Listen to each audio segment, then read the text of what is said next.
When Allah begins guiding a person, one of the first and most profound signs appears inside the heart itself. It's subtle at first, almost like a quiet shift in the background of your thoughts, but it's powerful.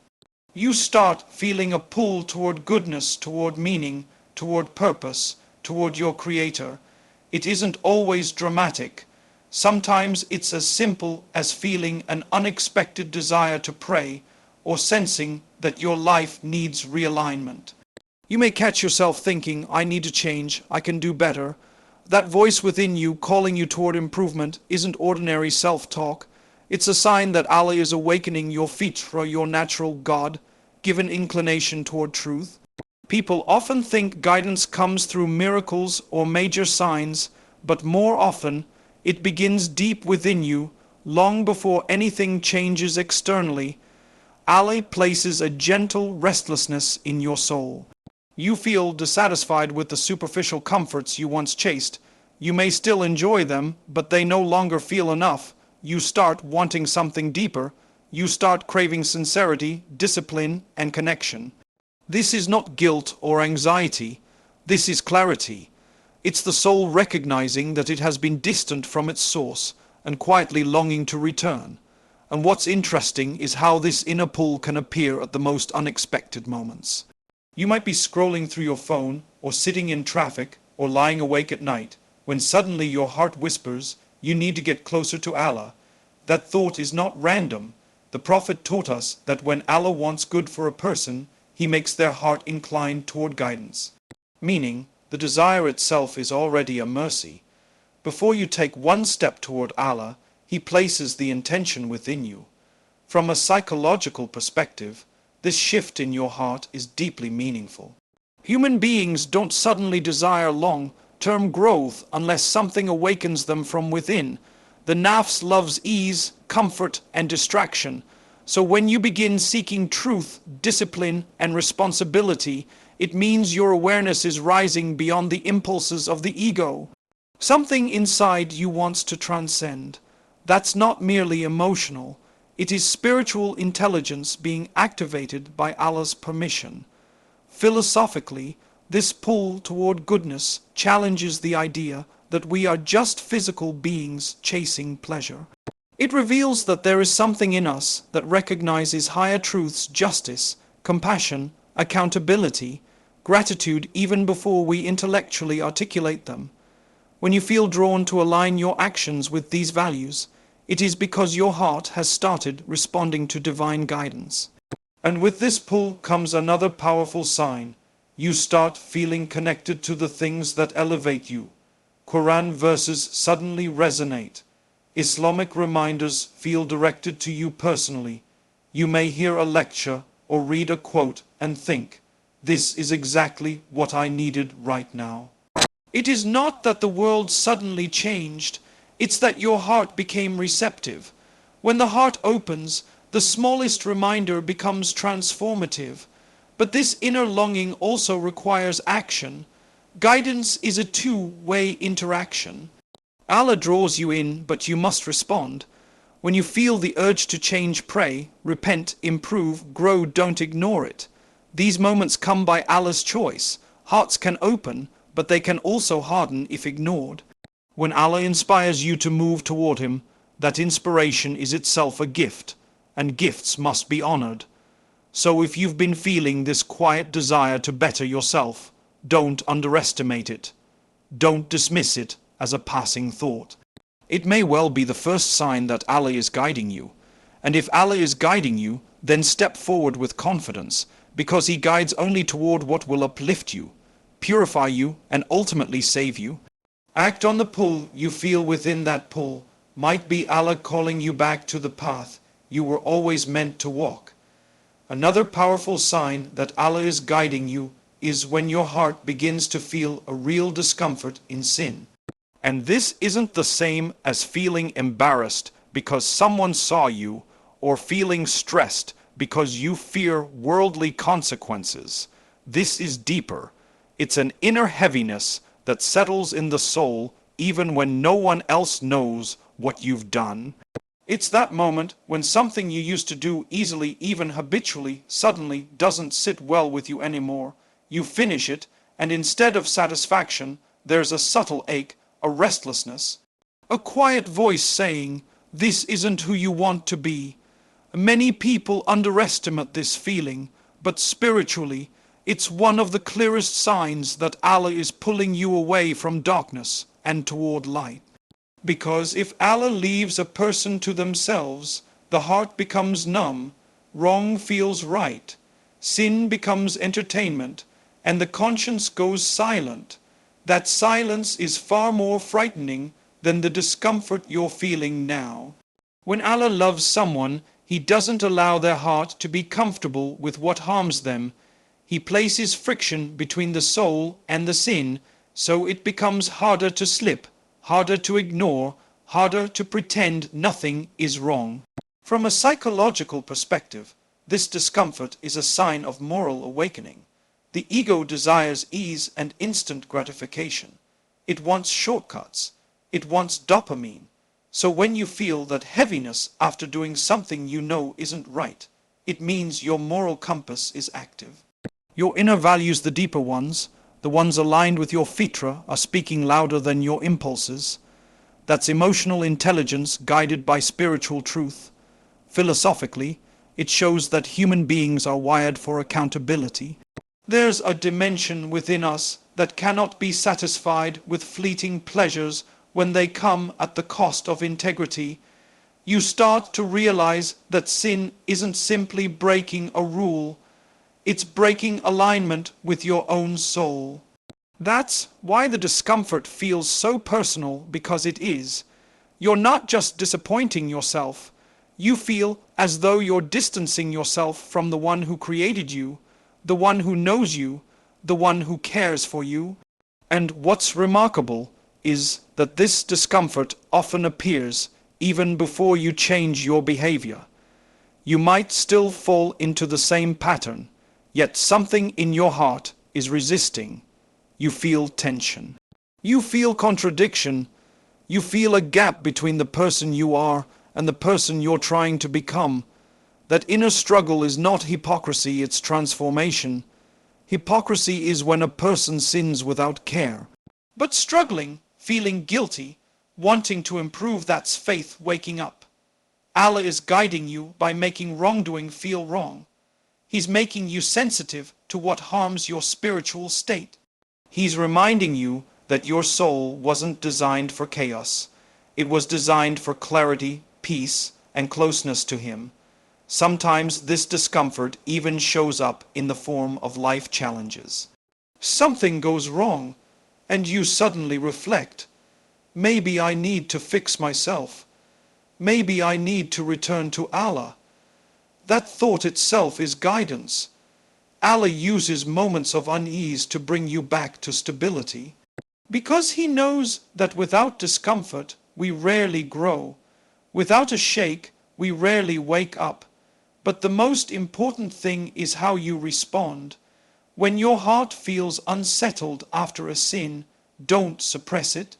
Don't distract yourself. Don't run from it. That discomfort is not meant to break you. It's meant to rebuild you. Use it as a motivation to seek forgiveness, to make small changes, or even to simply acknowledge, I want to be better.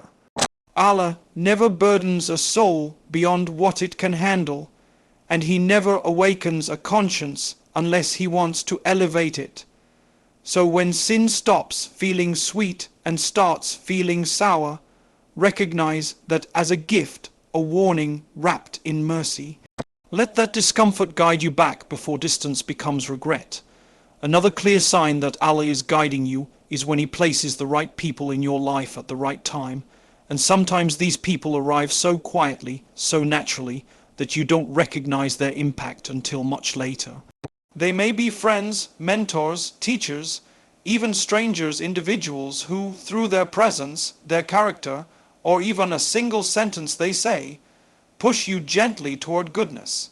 It might be someone who reminds you to pray, someone who encourages you to think deeply, someone who challenges your negative habits, or simply someone who embodies the type of calm, disciplined, spiritually aware life you aspire to live. Often, we think divine help comes in the form of answered prayers, signs in the sky, or sudden insight, but more commonly, guidance comes through people who become mirrors showing you who you could be. They don't drag you forward, and they don't force change upon you. Instead, they inspire it. Their presence alone makes your heart feel elevated. Their words make you think. Their behavior makes you reflect on your own. And their sincerity awakens something inside you that had been dormant. From a psychological perspective, we are shaped by the company we keep far more than we admit. Human beings are social creatures. We absorb the attitudes, behaviors, and values of those around us.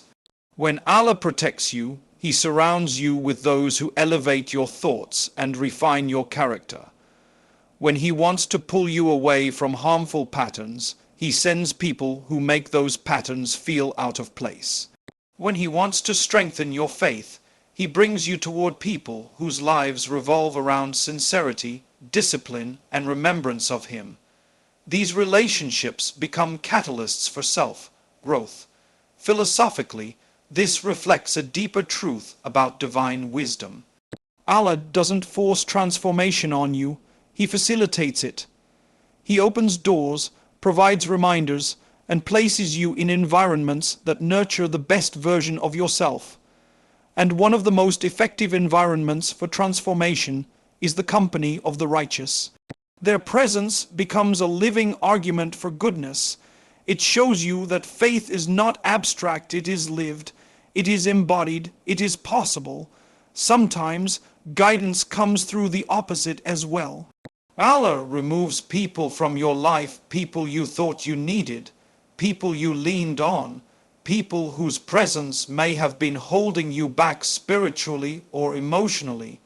The separation may hurt, but in hindsight you understand that their absence created space for growth. It forced you to rely on Allah instead of relying on them. It allowed healthier, more beneficial relationships to form. This is also guidance. Not every loss is a punishment. Sometimes it is a purification.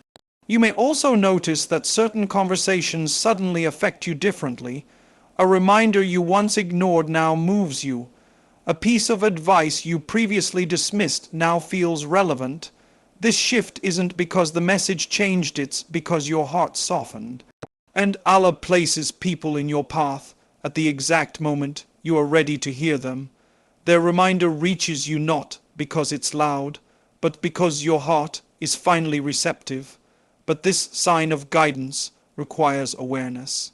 You must pay attention to the people around you, who brings you closer to Allah and who pulls you away, who strengthens your discipline and who encourages your weakness, who inspires you to think, reflect, and elevate, and who nourishes your distractions. These questions matter, because sometimes the help you've been asking Allah for has already arrived. It's just disguised as a person you haven't fully recognized. So when Allah sends you people who lift you, support you, remind you, challenge you, or redirect you, don't overlook the blessing. Don't take lightly the ones whose presence nudges you toward becoming a better human being. Cherish the company that elevates you, because that company may be one of the clearest signs that Allah is guiding your path. Sometimes one of the clearest signs that Allah is guiding you is not through what He opens for you, but through what He closes. We usually assume guidance comes when things flow smoothly, when opportunities align, when plans work out, when life feels predictable. But often, divine guidance comes in the form of interruption. A door you were certain would open suddenly shuts. A relationship you relied on unexpectedly ends. A plan you invested in falls apart with no explanation. And in that moment, it feels unfair, confusing, even painful. But with time and reflection, you begin to understand that not every closed door is a setback. Some are safeguards, some are redirections, some are gentle warnings from Allah. This path is not for you. You see, When Allah truly loves you, He doesn't allow you to walk blindly into harm, and this harm isn't always obvious. Sometimes it's disguised as success, comfort, or desire. You might see an opportunity and think, this is perfect. But Allah, in His infinite wisdom, sees what your limited vision cannot. He sees the consequences 5 steps ahead. He sees the emotional, spiritual, or even moral damage that you are unaware of. And because He knows your heart, your weaknesses, and your future, He intervenes not to frustrate you, but to protect you. From a psychological perspective, these moments of redirection are powerful.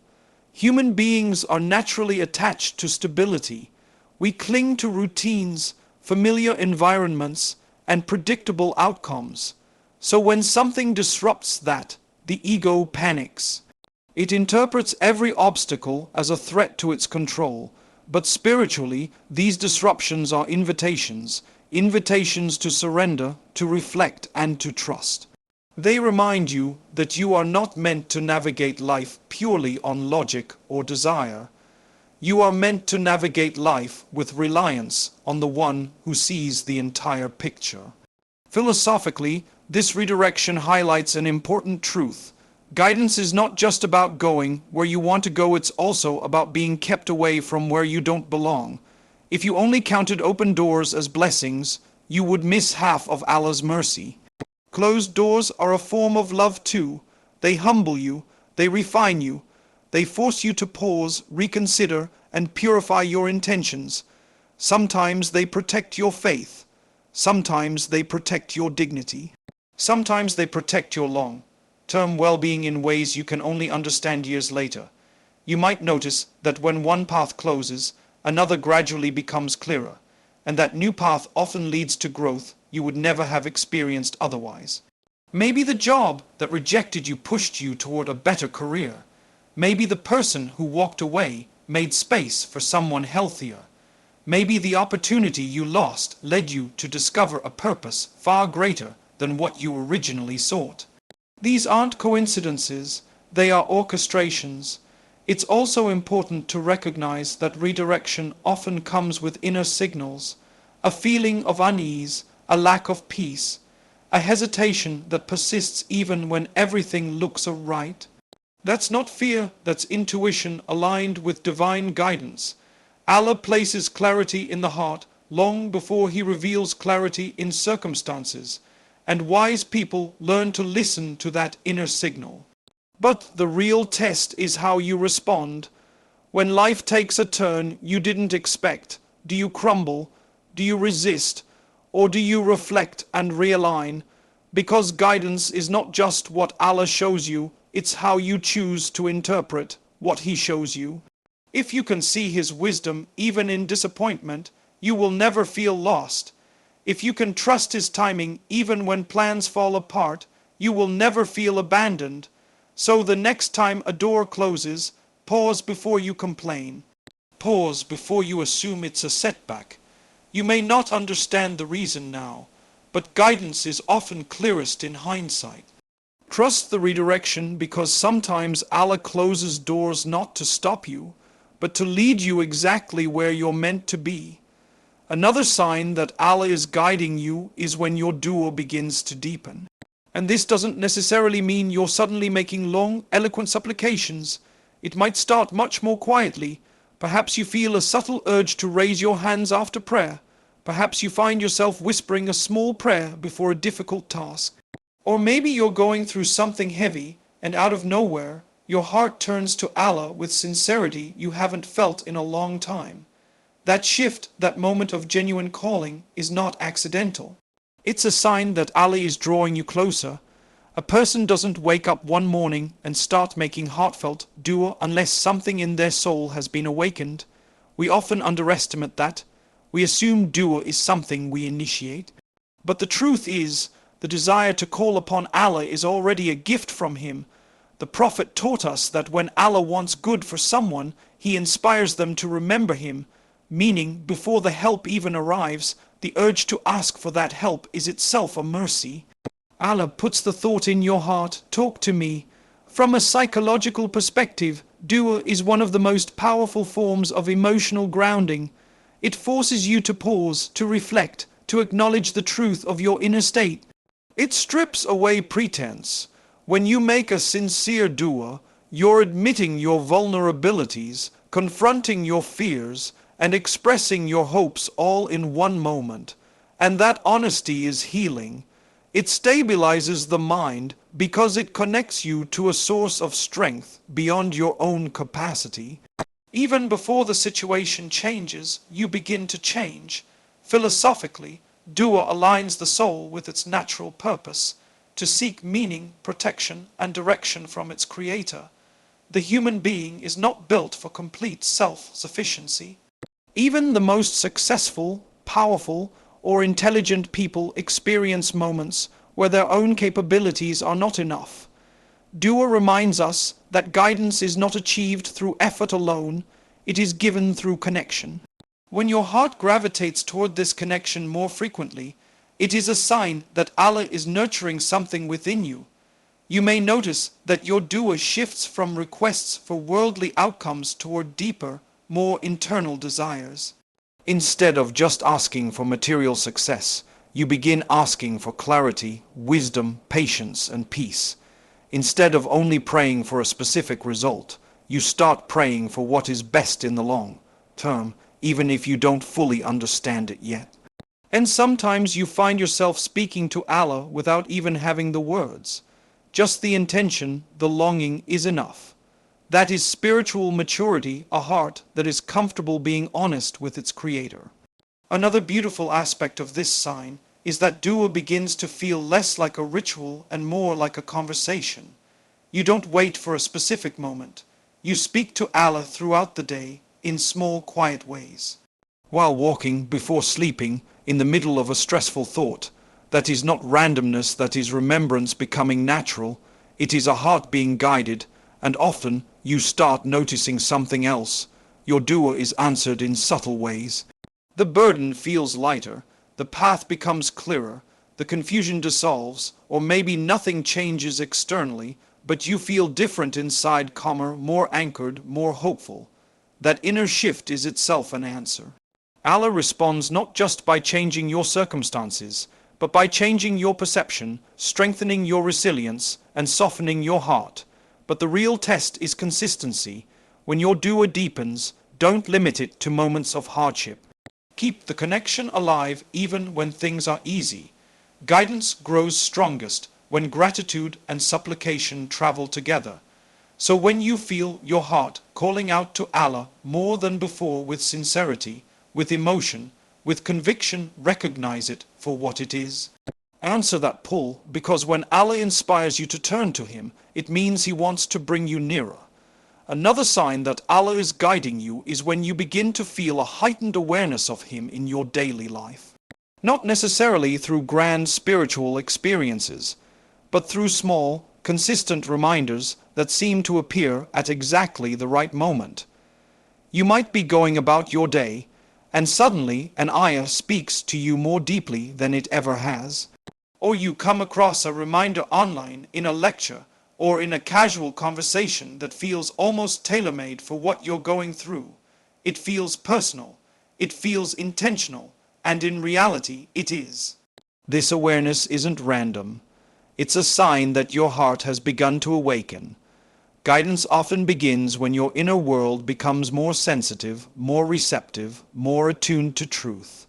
You start noticing what you used to ignore.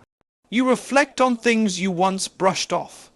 You look at your life, your relationships, your habits, your struggles with more sincerity. That shift in perception is a sign of divine attention. Allah is not just guiding you by changing your circumstances. He is guiding you by changing what your heart pays attention to. From a psychological point of view, this increased awareness is deeply meaningful.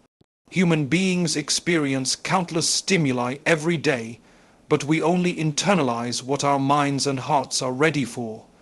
When you start seeing reminders of Allah everywhere, it's not that these reminders suddenly appeared. They were always there.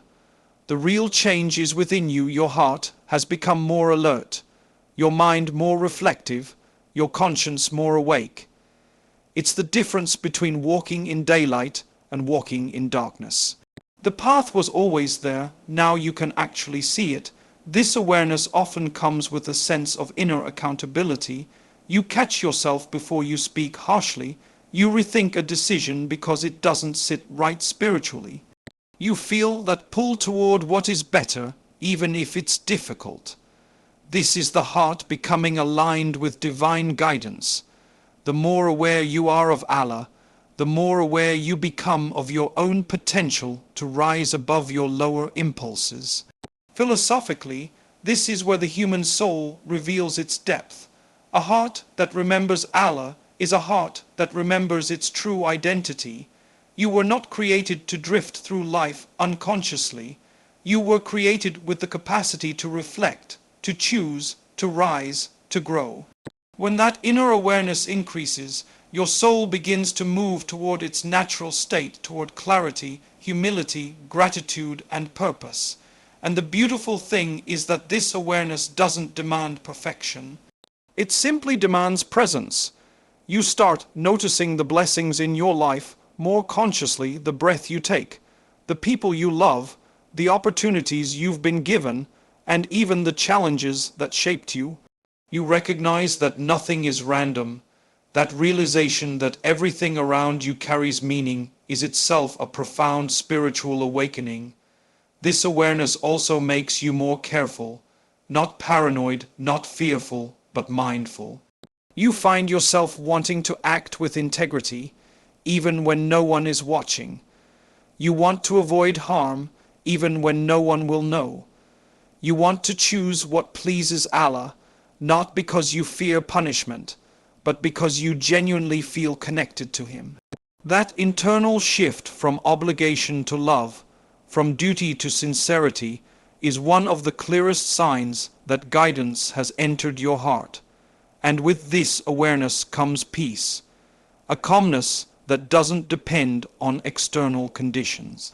You may still face challenges, but you process them differently. You trust more, you panic less, you reflect more deeply before reacting. When Allah guides a heart, He gives it strength from within. So if you find yourself becoming more conscious of Allah, more aware of your actions, more sensitive to reminders, don't dismiss it as a coincidence or a fleeting phase. Recognize it for what it truly is. Honor that awareness, because the heart that remembers Allah is a heart that is being led back home.